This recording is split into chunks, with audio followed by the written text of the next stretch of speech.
Hello there, my very good friends. Andy Murray here for What Culture Wrestling, and WWE's year of bloodshed is showing no signs of slowing down. With the latest batch of releases, I'm talking Aleister Black, Ruby Riott, Braun Strowman, that whole crew, the company has now cut a total of 27 wrestlers in 2021. And that includes the big batch of May releases, those that left the company in April as well. And on top of that, people who asked for their release, Andrade, and people whose contracts expired, Daniel Bryan. But what about the people that were just outright let go? What reason were they given for being cut from the company? Budget cuts is what we're told. That was applicable in April with that round of releases. It was applicable for most of them in May, and now we get to June and Aleister Black is claiming on his Twitch stream that that's what WWE told him when they let him know they were letting him go.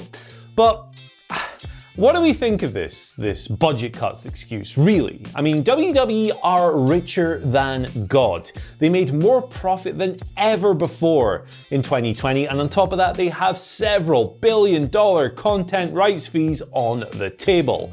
This company does not need to cut the budget. And that's why we have the currently popular theory that Vince McMahon is preparing to sell up. He's going to sell the company, he's going to do that by cutting costs, maximizing profits, and making everything just a little bit more appealing to a potential buyer.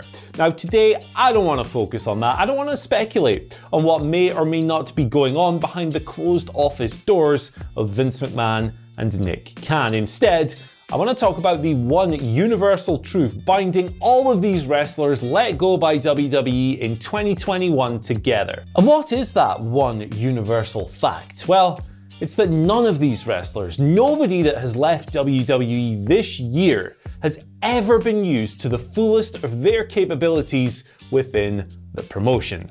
So let's talk about how WWE failed every wrestler released in 2021. Apart from Lars Sullivan and Velveteen Dream, and Drake Wirtz as well. Ugh. When the latest list of released names came about, when it was initially reported by Fightful's Sean Ross Sapp, Braun Strowman's name looked like a typo. Because, I mean, look at the guy. Surely this dude is everything that Vince McMahon wants. He's big, he's beefy. In his early days, at least, before WWE kind of ground his knees to dust by having him chew around the ring every week, he was really athletic and explosive as well. He was strong, and on top of that, he had a real charisma about him. Again, that's quite easy to forget today when he's been cutting longer promos, but a few short years ago, things like "Get These Hands" and "I'm Not Finished With You," those were instant sound bites. The guy was over too, and yet here we are. It wasn't a typo. Braun Strowman, who looked like a sure thing, has been let go. Now, people like Aleister Black, Ruby Riott, Kalisto, Buddy Murphy, these are, on a work rate level, they're better wrestlers than Braun Strowman, right? I don't think many people would argue that. But you can understand what Vince McMahon might not see in them. They're smaller and everything else. Braun's huge compared to these people. You can kind of apply twisted Vince logic and see why he wouldn't want to book those people in prominent positions and maybe get rid of them. But Braun, that's a total head scratcher. WWE and Vince should have made millions with this guy. I mean, he should have been a can't miss star for WWE. Instead, they ended up strapping him with a world championship 3 years after his peak popularity, and you know, that goes without mentioning all the crap we've seen along the way. Nicholas, the choo-choo train noises, the swamp fight, the giant bass, everything else. They blew it, basically. And look, if Vince McMahon can't even book giants well anymore, then what hope does anyone else have? WWE will ruin them on the main roster. That's a pretty common phrase, right? Whenever a popular wrestler moves up from NXT to Raw or SmackDown, it's thrown around all over the place. It's the dominant narrative. But in 2021, I don't think it's ever been more relevant. Now, a couple of former NXT champions have just been released by the company. A trio, actually. Samoa Joe, Andrade, Aleister Black.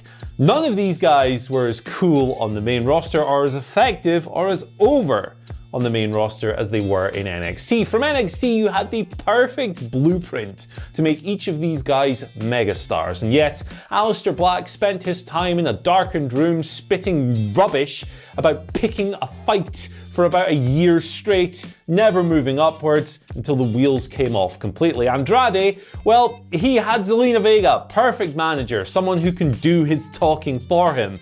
And yet he got stuck in that loser stable with, who was in that stable again? It's so forgettable. Angel Garza and Austin Theory, where they just got their asses kicked every single week. And how about Samoa Joe? How about Samoa Joe? Now, I know injuries and a couple of other issues got in his way on the main roster, but look, how many of Brock Lesnar's Universal Championship challengers were as credible, as hot, and as fiery as Samoa Joe was pre-Great Balls of Fire?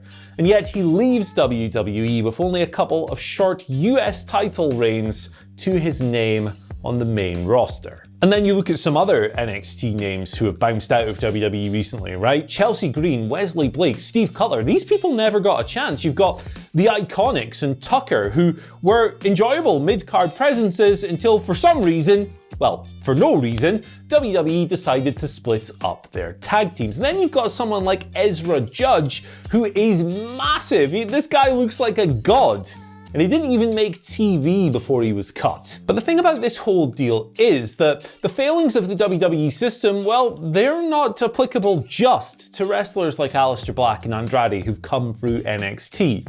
It extends to the legends of the company as well. In 2021, you cannot talk about humiliation in WWE without talking about the so-called legends that we are taught to revere, the people who busted their asses for this company and this sport for decades, grinding their bodies to dust, making sacrifices left, right, and center, only to come back on television in this era and be ritually humiliated. I mean, really, is it any shock that Mark Henry and Paul White both chose to bounce on WWE after decades of service this year, when their last appearances on company television saw them both getting cut down by Randy Orton, of all people? Henry, in particular, was made to look like a pitiful, defenseless pube as Orton lambasted him while he was sitting in his scooter, and it's crazy, really, when you think about it, considering that these legends are the only people in the entire company capable of popping a nice TV rating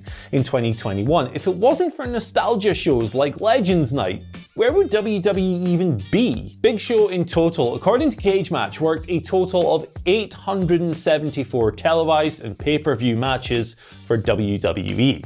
Ezra Judge worked 0. These guys couldn't have been at more different places in their career. Their experience levels couldn't have been so far apart. And yet they were both screwed by the same system. And no, this isn't the talent's fault. It's never the talent's fault. The nastier, less empathetic elements of WWE's fanbase will always look at situations like this and try and make excuses. They will point out perceived shortcomings in these wrestlers. And they'll say things like, hey, what do you expect? WWE can't push everyone at once.